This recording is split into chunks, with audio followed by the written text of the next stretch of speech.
Hello to all my beautiful people, and you're welcome to another edition of the Other Side of the Bridge Football Channel.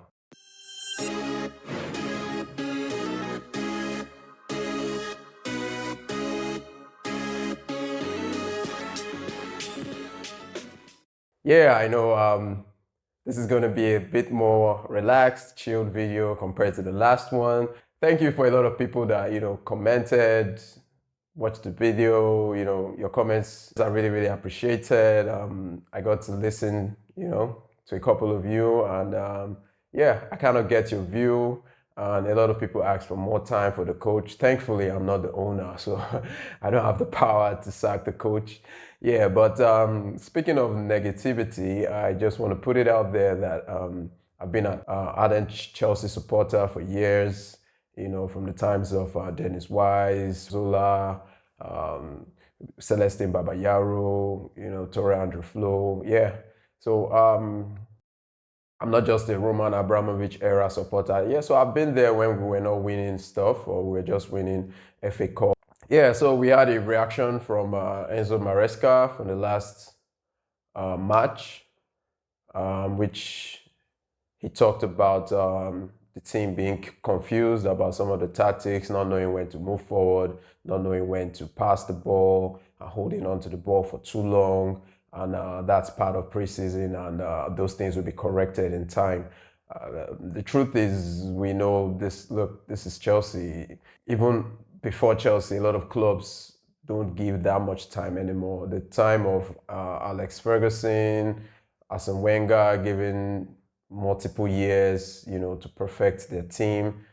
It's not there anymore. And already we can see from the new owners, time is not something that they're able to give to the coaches. And a lot of fans also, like I said yesterday, we've been hurt so much that we need to get back to where we were as quick as possible. Yes, come on, we are realistic. Nobody's talking about Chelsea winning the Premiership or winning the Champions League next season. No, we're not even in the Champions League. At least we should win the Conference League, but hey, even if it doesn't happen, it's not going to be a bad situation. But all we're saying is we need to see that improvement. We need to see the squad move forward. Now, we saw that under Mauricio Pochettino. Say what you like about Pochettino. Chelsea was a mess 2 seasons ago. And when Pochettino came in from the preseason, we could see that, look, his stamp was on this team. We could see that improvement. Yes, at the beginning of the season, one or two things were not working fine. But we could have a sense of belonging that we just need to tweak just a few things for things to work. And towards the end of the season he did those tweaks, and come on, that team was playing very, very good football. So where my anger was emanating from is you don't just come in and rip up an entire system and you want to do things your way.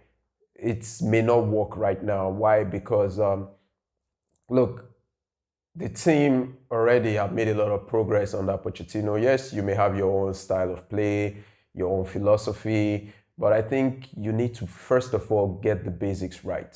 It's too early for Enzo. I don't even want to hear this talk about Enzo ball and all that crap. I think I lost touch with all those ball from the Italian coach, the last Italian coach we had, from Napoli. I'm done with all that. Just get the basics right, get these players doing the basic things, correctly. And I think from getting the basics right, you can then transit into what you want to do. You don't need to start it from the first season. That is my own thoughts. Get the basic right. When Tuchel came in, Tuchel first of all worked on our defense. He made sure it was difficult for teams to score against us. And from there, he progressed. And I think that is what I expect to see from the coach.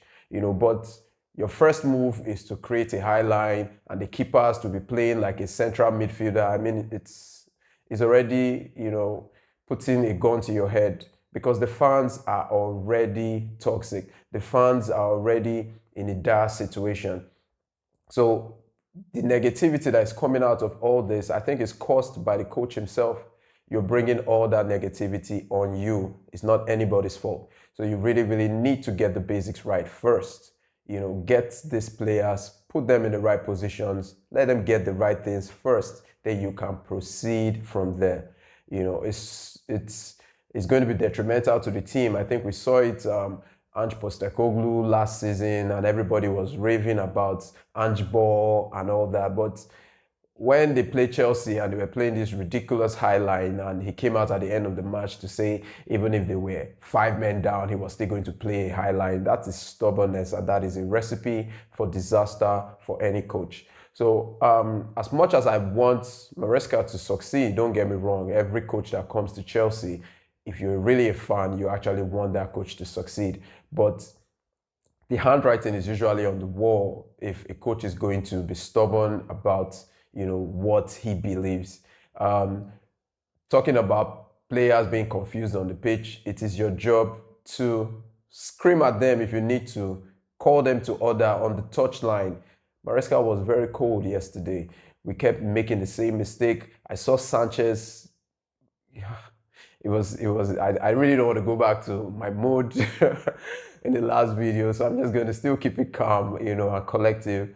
So I remember when Jurgen Klopp started at Liverpool, it was Liverpool scores 4, the other team will score 3, Liverpool scores 6, the other team scores 5. They were always conceding goals. And a lot of people kept saying, look, they need a defender, they need a goalkeeper. And Klopp was stubborn about it. But one way or the other, Virgil van Dijk came in and that defense was shored up. And after Virgil van Dijk came in, they had this issue with the goalkeeper. And Klopp stuck to his guns, making Karius the number 1 and kept on defending him. But we all saw the calamity Karius was. But he was stubborn about it until he cost them the Champions League final. And it was after that, whether by him or by the owners, they had to go out and get their current goalkeeper, and we can say, yes, the team had improved drastically from there. So they fixed up their defense and the goalkeeper, and they progressed from there to what he wanted to achieve, So that is what I believe. I don't believe you just, this is what I want to do, and you go about doing it without getting the right players. And the current crop of players we have at Chelsea, already their morale is quite low. They don't have that confidence. So putting them in a position where they have to make some, drastic decisions in terms of when to pass, when to move forward, when is going to create more. So build their confidence, which is what the likes of Tuchel did, Di Matteo did after coming in for AVB. All he did was boost their confidence. Di Matteo was not a tactical genius. In fact, he wasn't really that much of a coach, but we all saw what he did, by winning the Champions League. So a lot of times the club or the players don't really need that much, confusion. You just come in to bring a lot of confusion to these are very young, inexperienced players. So all I am trying to say is that look at the players you have, and mold them. If you do very well, I'm very sure this club or the owners, they are not planning to sack him in the next year or next 2 years. They really want a coach that can take this crop of players to the next level. So start strong, get that foundation, win the fans over. And from there, even if you are finishing 6, 7, 8, but the club and the fans are seeing that, progression. They are seeing that, oh, this team is actually doing way, way better than we expected. They are all going to be behind you. It happened with Arteta. When Arteta came into Arsenal, you could see the progress that they were making, and you could see all he wanted to do with that team. And today, he has that backing. And I'm very sure Arteta is going to be at Arsenal for a very, very, very long time. So that is what I expect from a new coach coming into a new club. Use the players you have, first of all. Cement their or rather build their confidence, give them a plan that they can work with for now, and then you progress further. You can keep switching and changing players, getting new players that suit your style. But for now, there's no time to overhaul this team. We can't overhaul this current team, so you have to make do with what you have. So really, the coach really needs to get his act right. Yeah, he talked about Celtic, playing. That was their fifth preseason, so they already had like four preseasons, so they were, in top-notch condition. Which, yeah, I can agree to that. But I don't think the problem we anything to do with our conditioning. No matter how good or how well tuned the players were, they were always going to concede those goals that they conceded. And these are players that have played together before. These are not new players, or they were not new players in the back line. The likes of Levi Colwell, Badiashile, Fofana, Reece James on that back line, they have been part of the team for at least 2 seasons. So it's not a question of these players are, it's just defend, So play them to their strengths. I think that's just my point. Play them to their strengths, and as the season progresses, you tweak. Look, if we play the way we played against Celtic, against Real Madrid, and Manchester City, we are going to get roasted. We are seriously going to get roasted, and I'm very sure a lot of fans are going to start calling for the head of the coach if that happens. I kind of jumped the gun. I did it very early, but that's the way I felt. That I'm seeing the handwriting on the wall, and the handwriting does not look good. What I'm seeing does not look good. So hopefully, fingers crossed, he get his acts right, and we win as a team, we win as a club. Come on, Chelsea.